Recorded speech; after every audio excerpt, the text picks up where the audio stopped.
Ah, there's the music. Hello, everybody. Welcome to Ian Bagg Bought a House, a show, a podcast, an informational thing about me, Ian Bagg, buying a house on the Virginia shore and taking that house and turning it into a home.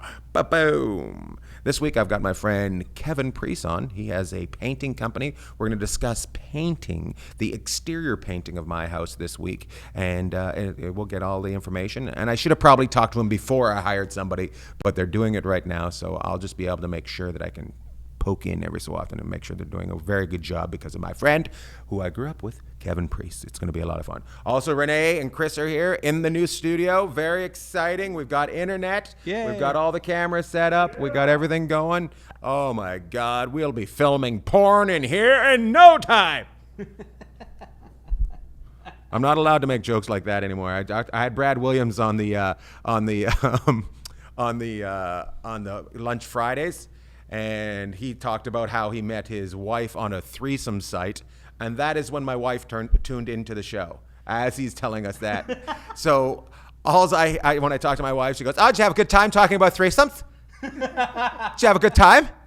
Did you have a good time talking about threesomes?" But probably. Did you? Actually, it was actually funny because so I guess on this website, you introduce yourself to two people and then you meet up.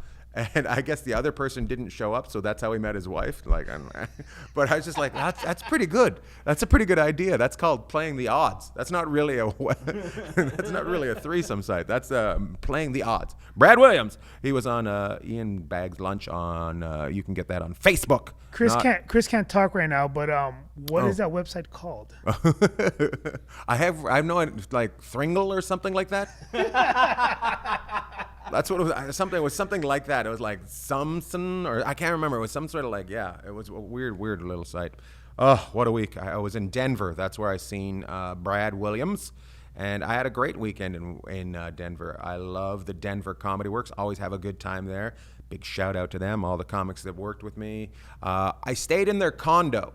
Here's an interesting thing. I stayed in their condo, and on Friday night, I wasn't feeling very well. And by the time I woke up Saturday morning, I had the full-blown flu. But I wasn't I was almost puking, and I didn't have any butt problems, which is usually the big problem with the flu. Both ends are usually going off. So I went into the bathroom, one bathroom, and I puked, and it didn't flush. And I'm like, oh, this is perfect. This is great. Thank God there's a second bathroom there. So I go to the other bathroom, take a leak. That doesn't flush. And I'm like, what's going on? Like, neither are going down. They're filling up with like toilet water and stuff. I'm like, there's trouble. I'm like, I've got the flu. I could have everything going off at any time. I got to get this taken care of. And I don't know why I'm looking over there. We're going to have to move the cameras, or you guys or something, because I look over this way. Do you notice that? Oh, I'll duck down. Don't. Because I'm talking to you guys. That's the weird part. I'm right here. You can. Okay, I'll try to look at the camera right. So I deduce from this show, I do a deduction. I do an investigation. I figure out that the pipes are connected. Like that the one toilet gets connected to the other toilet before it gets shut out, and there's obviously a problem. But you know how I didn't get that until I went for a walk to Target and bought a plunger and tried plunging the toilet for 20 minutes. And it didn't go anywhere. Nothing happened. Anyway, so I went down to the front desk of this condominium and said, there's a problem with the toilets. I need to have somebody come. They sent some guy. He was there for 3.5 hours unplugging the toilets. Ooh. He had to take the toilets off. I have no idea. I've never seen this before. He took the toilets off the mountings and then brought in some sort of machine. He said it was 80 feet down. Ooh. Yeah, I'm just like, well, that wasn't me. I haven't been there that long. Those weren't my tampons. That's what I said. Oh, my God. Just a little side note. Next time you need a plunger, 99-cent store sells them. Yeah, well, when you have the flu, you walk to the closest store that's near you. Lou, come here. Come here, buddy. Come here, Lou. As soon as I start talking, he always gets excited and walks around. Daniel Giles said he heard you died. He heard I died? Yeah. Yeah, true. That's why I'm here, Daniel. How did I die? How did he hear from that? Are you serious? Yeah. That's funny. Oh, I love it. I wonder who Daniel Giles is. I didn't even know you were alive. Let's ask who he is. Ask him what I heard I died of. The flu? The flu. My butthole was on fire. I blew a butthole vein out, bled to death. Ivan Deigel says butt problems are not good. Butt problems are never good. I know this is a show about construction, and Kevin's like, what the fuck did I get myself into? This is stupid. I had the flu one New Year's Eve, and I was doing 4 shows the whole night, and I had water butt like you wouldn't believe. And I had to do 45 minutes for each show and then run off the stage and just, thank you. And just like, yeah. And then just wait this countdown like, oh my God. So I made it through. I didn't die that time. I should have died that time. Oh my God. You think that guy would have just checked my Twitter or my Instagram to see when the last time I posted? Yeah, you seem very much alive to me. Yeah. I think I'm alive. Maybe I don't know. I think people say they're dead when they laugh at things now, right? Isn't that how when somebody sees a post they go dead? They do say that a lot. Dead. That is a thing now. Yeah. So maybe they're laughing. This week I got Columbus, Ohio. It's going to be a lot of fun. I'm going to be in Columbus, Ohio, if you're in the Columbus area, there's a lot of Ohio towns near Columbus. Come see me at the Funny Bone Friday, Saturday, Sunday, 5 shows. It's a big old long weekend, so it's going to be fantastic. We're going to talk about the house very soon, and a lot of people. Any questions housing-wise or about me being alive, send them now. Daniel responded, he's like, I think it was a coworker I had at the time. Dude was dumb as fuck, though. Dude was dumb as fuck. How long ago was it? Let's find out. Yeah, I like the way. Apparently Daniel has not been looking at the internet for a while because I'm a mass poster. I post a lot of shit. I'm not allowed to post political stuff anymore, though. According to Renee over there, he's like, "Hey, let's stay even. Can you quit calling Trump a dipshit? There's only not many people believe that." Oh right. Oh Renee. Hey. Yeah. He is, but people don't want to hear it. What's that? I said he is.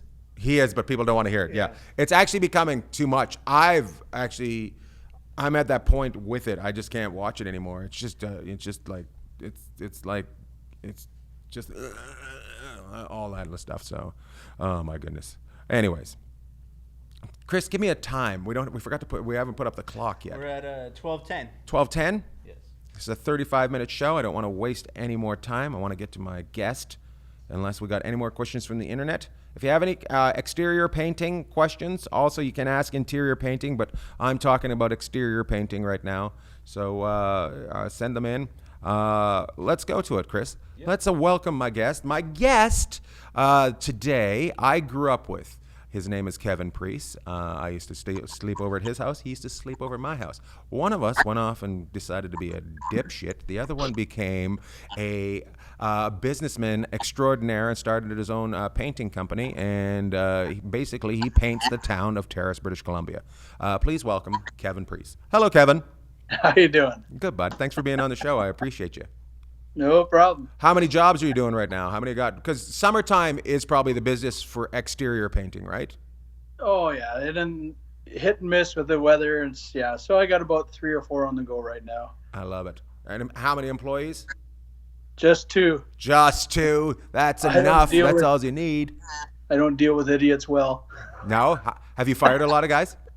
My own brother. I can believe that. We know your brother from back in the day. Remember we'd work for your mom and he'd just sit there and watch us? Yeah. Oh, he's going to love that. Oh, my God. Yeah. So, Kevin, I'm doing the exterior painting on my house right now. I'm not doing it. I've hired somebody. I think that is the proper way to go. Would you say not? It is the proper way to go? Like, it's tough to do it yourself, is it not? And get it right?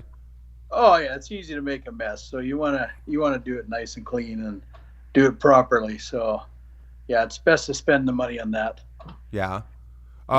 Is there what is the biggest thing that you have, like when you're preparing it? I noticed because I started preparing yesterday and I got some photos. What is the biggest thing that you do to prepare a house for paint? Is there certain things you're looking for? It all depends on what kind of material is on it. If it's stucco, if it's old wood, or anything like that. Stucco. Yeah. Mine's the board, like some sort of kind of like almost a bead board kind of like a non-rot material, but not vinyl. Yeah, like a concrete board. Yeah. Yeah. So what do they look? Yeah. Will they replace many of those, or is it just looking for cracks? No, those ones there, those tend to last pretty good. You got to watch for cracking and caulking. The edges up and that kind of stuff. Get it, watertight. Right. And then using a good material, like up here, we use it's called Elastomeric. It's like a rubberized paint for on the concrete board, so it waterproofs it. So. And is that more expensive? Is there more? It's a little more expensive, yeah. Is it still a spray? Oh yeah. Yeah. Yeah, you can spray it, you can roll it, you can brush it. It's quite a thick material though. Yeah. How many coats of that do you put on? Oh, we usually put on 2 at least. At least 2. Yeah.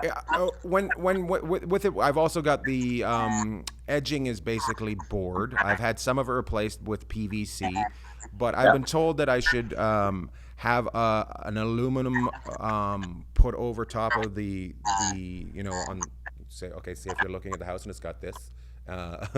You put the aluminum on here on the white board. That apparently causes it to be sealed in and less rot and stuff. Have you heard of that? Oh, like a drip edge? Yeah. Yeah. It's definitely a wise thing above the windows, and yeah. What's the biggest thing that people drive you nuts with when you come over to give them a quote on their house? Do you find that they don't expect it? I think you find that people think that painters should only work for $20 an hour. So. Oh, so you work for my parents, is what you're trying to say? Yeah. that was a goodwill thing. No, it's I think people are kind of surprised in how much time it takes to prep outside of a house and how long it can take, and it builds up quick, right? Right. The cost, but if you don't do it right, then you're just cleaning off the paint. Yeah, exactly. So. Do people try to get you to not do the prep work? Are they like, oh, just paint over it? Are they ever like that? Oh, there's a few, but then I tell them straight up that there'll be no warranty on the work, and I don't like to do that because it's, a year or two later when it's peeling, people say, oh, look at Kevin just painted that, it looks like shit. So. Right. Yeah, I like to do the prep and all that myself. So. Yeah. What's the biggest thing that you deal with up there for rot? Because where we're from, in Terrace, British Columbia, it is kind of a northern rainforest. So, because we how many days of rain do you think you get up in Terrace, British Columbia? Oh, this summer hasn't been the greatest, but I wouldn't doubt probably get a good. Probably 100, 120 days out of the year at least. Right, and then 200 days worth of snow. So that is 17 days left of sun. Oh my God. Yeah. Do you do exterior painting during the winter? Is it viable? Preferably not. Like if it's warm enough, you can get like if somebody if it's a kind of an emergency job, like we got to cover up graffiti in town or anything like that, you can. Because the paints are made to, paint anything above, 1-2 degrees kind of thing. Mm-hmm. So they've gotten a lot better that way, but it's not ideal. Right. Yeah. What are the 4 things that I need to do when I hire a painter? What are the 4 questions I should ask? If they've got insurance, references, years of experience. kind of thing. And those are the three main that I So you I can asked check. before. Kevin said 3. That's the way our relationship's always been, me and Kevin. I'll ask him a question. I'm going to tell you what I'm going to tell you. Cut it short. So what your references and insurance? Oh, and insurance, what kind of things? Why the insurance? Just out of curiosity. If they damage anything, or like if they get hurt on the job at your place, if they don't have insurances, you can get sued yourself, right? I've never even thought of that. Like, I don't even know if my guy has insurance. I'll have to check tonight. It's getting that way up here too. And remember, good old Canada, you wouldn't sue anybody, but now it's, you got to have insurance. You got to make sure. I think I carry about $8 million liability. Holy shit, are you doing my parents' house? 'Cause that's how much that place is worth. Minus the million. 8. Yeah. I have what's can I ask what you've broken on a job? Just a couple windows, little window bits, and that, nothing major. So it's, haven't had to use any insurance. But And when you cover 8 million, are you covering 8 million for their property, or are you covering it for your employees? yeah, no, it's mainly for their property. Like, I do a lot of work for the college and that kind of stuff, and a lot of the commercial places, they require at least 5 million, anywhere from 5 to 8 million. So Holy shit. Just terrified me. Oh, even the dogs. And you've there it goes. You've broken windows throughout your time. You actually when we were kids went through a window filled with wire. Can you tell the people about that? How you broke a glass door? Chasing my best buddy, who got a little serious, and I got mad at him. So it was Dwayne Booth, wasn't it? What's that? Was it Dwayne Booth? No, it was Richard Wilson. Oh, Richard Wilson. Yeah. Oh my goodness, that wasn't the last time he hurt someone. No, and then the door was swinging back, and I misjudged it, and my arm went right through the glass, and 20 stitches on my nose. It was hanging, and then 12 on my forehead. Oh, I love it. And then you said, "Look, all the girls that I grossed out with that pool of blood going down the hallway." Yeah, it was good. I remember there being a lot of blood, and everybody's like, "What?" And they're trying to clean it up with sawdust. And it just was not happening because they're trying to saw a bunch of wood to get sawdust down in the shop. So all I can remember is little what's his name, Tony Clift. Oh, I think it was bouncing around the medical room there trying to get paper towel to stick on my forehead. Oh my God, Tony Clift, what a guy! Nice young man. I'm going to ask you a couple more housing questions before we get out of here with painting. Yep. What are the 3 things I need to know about interior painting? I have had my interior done, but I feel like, and I don't want to say it like, I feel like it wasn't finished, but I don't know if it wasn't finished. I can't tell. It's like sometimes I look at it and I go, why is that color just a little bit different than all the other colors? Does that mean somebody missed like a wall? Sounds like they maybe mistinted a can. If they ran out of paint and they went and got another can and they put it on there and it's a little bit off, that can happen. Oh. Yeah. Oh, our good really friend good. Miss Marilyn has done that to me a couple times. No way. Did you just take down Mrs. Dahl? Yeah. Oh, no. Holy shit. It was a new rule that when I went in there to get paint and I didn't talk to her anymore, she goes, "Why aren't you talking?" I said, "Well, because I don't want you to screw up my paint." Oh, no. We'd have a good laugh. So basically when you start the job, you estimate how much paint you're going to do. You order that paint, and sometimes you need a little bit more, so you have to go back and get a little bit more paint. And that paint just doesn't match up everything else that you got. All it takes is one little less squirt of a tint, and it's a little bit off. But then, if some guys are kind of famous for if they're trying to just get one coat on, cover it, and if you could see through it, then they kind of cheated a little bit, right? Oh, that might be it, to be honest with you. Yeah. They might not have gone with enough coats. Yeah.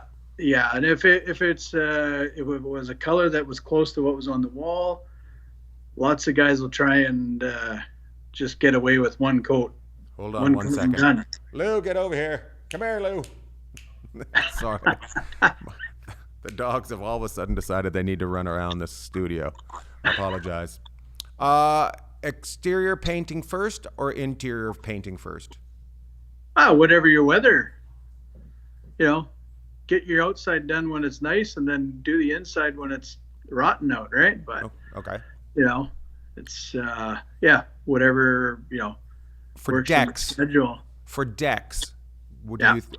Do you paint decks, or are you like no? Oh yeah. Really? Yeah, I'm doing a couple right now. I just went and pressure washed all the old paint off, and don't do it in too hot of weather The painting or the pressure washing? for the painting. Yeah. Why if is you that? Do it, if you do it in too hot of weather on decks and that kind of stuff, the paint will dry too quick and it won't, you know, penetrate enough. And it's same with the outside of a house. Huh. Yeah, and it can cause blisters and that kind of stuff, right? Uh-huh. So ideally, it's like when it's a little bit cooler and not in direct sunlight. So Okay, everybody, read that down. Sun beating down in your place. Don't point your spray of paint onto the house. You got to wait for it to cool down a little bit. On the deck thing, wood deck or PVC? well, PVC, it'll last a lot longer, and it's you don't have to stain it anymore, right? But myself, I'm a good old northern boy, so I like cedar and that kind of stuff, right? So Yeah. aesthetically, it's more pleasing, but the other stuff is low maintenance. Good old northern boy that apparently has some money if he's building a cedar deck. Son of a bitch. We'll We end grow up- that shit around here all the time. Oh, that we'll wrap it up there on that question. I was about to ask, how's your business doing? And I think we just found out what kind of deck you have, so we know you're doing well. Kevin, I will see you for sure, and I owe you lunch or something. When I'm up there in September, we'll meet up, say hi. Thank you for giving betcha. us some information. Thank you for painting the town blue. I don't know, no, red. Painting the town red. Say hi to your family. We'll see You you betcha. soon. Thanks for giving us a little bit of information on exterior paint. And I'll work on Randy. Thank you, man. Okay, buddy. Take care. Have a good afternoon. Yeah, you too. Oh, my goodness. My friend Kevin. The dogs are going nuts. Oh, my God. I think the dogs have hit the Frisbees. Do they have the Frisbees? Yeah. Is there any chance you can grab one of the Frisbees before Renee gets back? Oh, my God. I got Renee does, for the people that are watching, Renee does Frisbee golf, and Lou has stolen his Frisbees and chewing on them. Lou. We just came in and caused $10,000 worth of damage. Oh, my goodness. Way to go, Lou. Oh, my goodness. I will have pictures up throughout the week of the painting as it goes on, so make sure you pay attention to that. Make sure you tune in Friday for Ian's Lunch Friday on Facebook. Make sure you go to, I'm just going to put it out there. There's if you have Instagram, go to Hobo Junk. Follow Hobo Junk. That's all I'm going to say. Hobo Junk, 2 Ks, JUNK. We got some interesting things going on the Instagram and the Etsy. Hobo Junk. It's not me. Somebody in my family has it, otherwise known as my wife. Hobo Junk.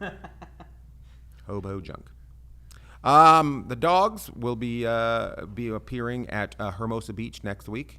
On Tuesday, they will be doing a guest spot. They will be saying hi to people. They might come down and talk about it. I will be at Tuesday on. Is it September 2nd? Is that the date? I'm looking right now.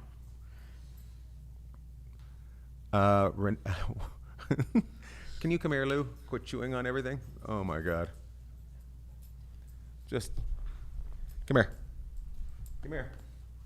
It's September 3rd at the Comedy Magic Club. September 3rd. Yes. Come say hi to everybody. There you go. There's my dog, Lou, just for everybody doesn't think that we're all crazy. Let's wrap this up, okay? My dogs are here with me. They're going to come. Why are you showing everybody your butthole? Anyways, thank you for tuning in. Make sure you tell us what's going on with your house. We got Adam Carolla coming up as a guest soon. We got if you want to be a guest on the show and let us know about your housing expertise, whether you be a contractor or just own a house, please just contact us. We're looking for guests. Always like a guest. Next week we'll be knowing whether the house got done, whether I have a new door, how the old hardware on the door looks, seeing how it got painted by somebody named Lisa. Anyways, go to Instagram, go to Facebook, go to my website, ianbagg.com. Come out and see me do shows. Thank you for tuning in. Thank you for being you. Pearl loves everyone except for dogs. Thank you. Thank you.